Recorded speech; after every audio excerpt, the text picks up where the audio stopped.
Bennett from blackberriesandcream.net, and today I'm going to show you how to make this Halloween card. Since I'm calling this my 12-step program, today I'm going to try to remember to count off the steps for you so you can see there are 12 steps. Step 1 is to get the cardstock ready. So we need a piece of pumpkin pie that is 5.5 by 8.25 and scored at 4.25. We need a piece of Whisper White that is 4 by 5.25, a piece of basic black cardstock that also is 4 by 5.25, and a small scrap of Whisper White measuring about 3.5 by 2.5. Okay, now that we've got our materials prepared, the next step, step 2, is to use this ghost image out of the Holiday Home stamp set found in the new holiday catalog, and we're going to stamp it 3 times on the Whisper White cardstock up in the corner, and then using your dauber, daub the edges in pumpkin pie. The ghosts are also stamped in pumpkin pie. We've got everything stamped. The final part of step 2 is to glue this cardstock to the inside of the card base. I like to use the Tombow glue. It gives me a little time to get my cardstock exactly where I want to be without having to tear it off if I get it in the wrong place. Okay, step 2 is finished. Step 3 is to create the treat buckets that these little ghosts are carrying, and to do that we use the 3/4 inch circle punch, the petite curly label punch, the little label punch out of the little label punch pack, and the mosaic punch. And I'm using the Motley Monsters DSP from the holiday catalog. This paper just has the cutest little jack-o'-lanterns on it, and I thought they would look really good as treat buckets. So what I've done is taken my punch, and I just find one that I like. So here's a little jack-o'-lantern with a cute face. I'm going to cut that out, and then using my paper snips I'm just going to cut it to make it look like a bucket. So I'll cut off the bottom, or cut off the top. I want the jack-o'-lantern's face going up. Then cut off the bottom, and then it looks like a little trick-or-treat bucket. And you do that with all 4 of the punches to make different shaped buckets. Okay, I've got all 4 of my buckets punched and trimmed, and they look like this. And as you can see, I've taken some of the silver trimmed baker's twine and made little handles.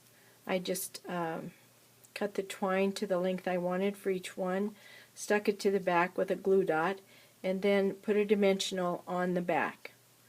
So when you've got all of your buckets made, then you've finished step 3.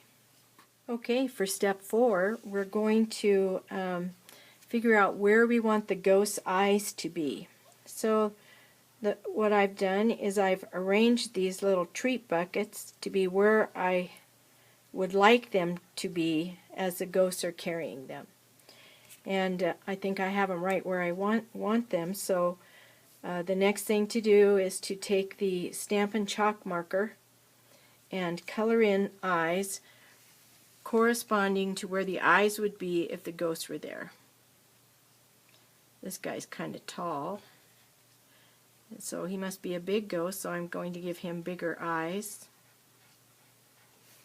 This is a little guy here, so his eyes won't be quite so big.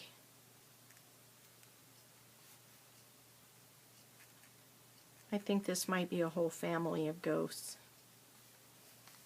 And then this last one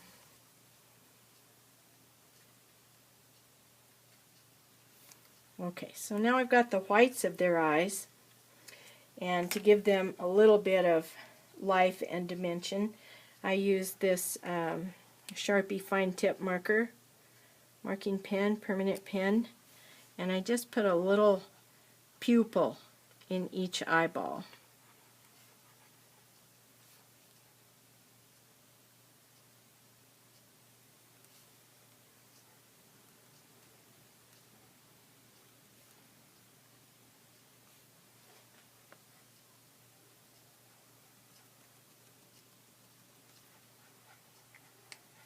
Okay, so I don't know if you can see that. Yeah, there you go. Now you can see that the eyes have a little bit of life and dimension. Okay, step 5, we're going to adhere these treat buckets to the cardstock, and then we're going to adhere the cardstock to the card base.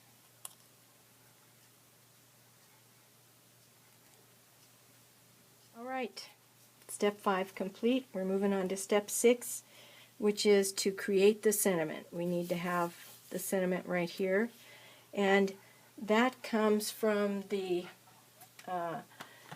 Mingle All the Way stamp set, also found in the holiday 2014 holiday catalog.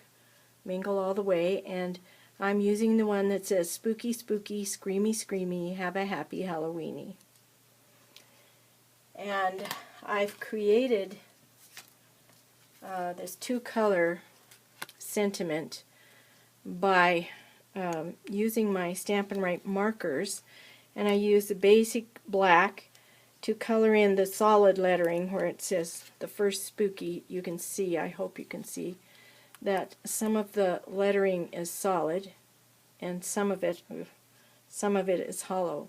So I colored the hollow letters pumpkin pie and the solid letters black. And then there are dots and open circles, and I colored the open circles pumpkin pie and the solid dots black. Okay, so I finished coloring the stamp, and I hope that you can see that there is ink on this stamp. The lighting got really bad because we have a thunderstorm just moved in, and it got very dark all of a sudden. Anyway, so I have colored this in black and orange, and it takes a while to color a stamp with two different colors or more than one color, and so now in order to refresh or redampen the ink, I'm going to huff on it and then stamp it on my Whisper White scrap. And there we have Spooky Spooky, Screamy Screamy, Have a Happy Halloween. Okay, step 7 is to use the Big Shot, and we're going to lay our cutting surface on top of the magnetic platform, and then put the sentiment in there. Arrange the Thinlit from the Chalk Talk Thinlit set till it's right where we want it. Put the top layer of the platform on. Make our sandwich, I guess that's what they say, and then run it through. Just crank it through with your hand. Very simple. I love this Big Shot. If the power goes out due to our thunderstorm, I can still crank my Big Shot. Okay. Moving on to step 8. You can see on the card that the sentiment has two brads on it, and they are from the Glitter Brad collection. And I believe that it is currently for sale in the clearance part of the store, so I'm guessing that when they're gone, they're gone. So these glitter brads are cool. And in order to get the correct placement, what you need to do is take a pen or a pencil and just put a little dot where you want the brad to go on both sides. Okay. I didn't do that the first time, and my holes for the brads were not well placed. So now you can see that when I go to punch the holes to put the brads in, I can be sure that they're going to go where I want them to go. I'm using, for step 9, I am using a hand punch to make my hole. But you can also use, you can also use the paper piercing tool. But this works for me just as well. Just punch a little hole right where I made my mark. And then take my 2 black glitter brads. Ugh. I'm all thumbs. I picked 2 trees full of plums yesterday, and my thumbs, actually my hands are pretty disgusting right now. They're very stained.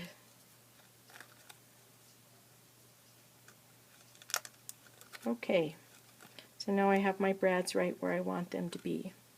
Step 9. Okay, step 10 is to adhere the sentiment to the card, so we're going to put 4 dimensionals on the back.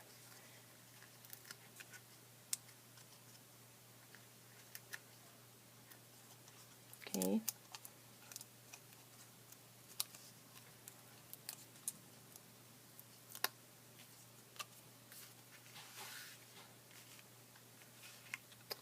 Right about here. Step 10 complete. Okay, step 11 is to stamp the envelope, and I've decided to stamp on the back and just create a fleet of ghosts going up the back of the envelope from the same stamp that is on the inside of the card. Just a cute little ghost stamp.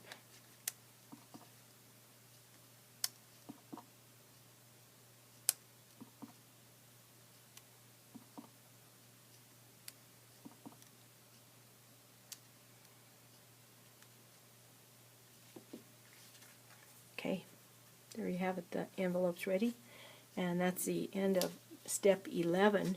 Step 12, of course, is to write a greeting on the inside of your card, send it off to your favorite little trick-or-treater, and then your job is done. If you would like to get any of the supplies I used in this project, or any supplies at all from Stampin' Up, I would be appreciative if you would get your supplies at my online store at blackberriesandcream.net. Just click on the Shop Now button. Thanks.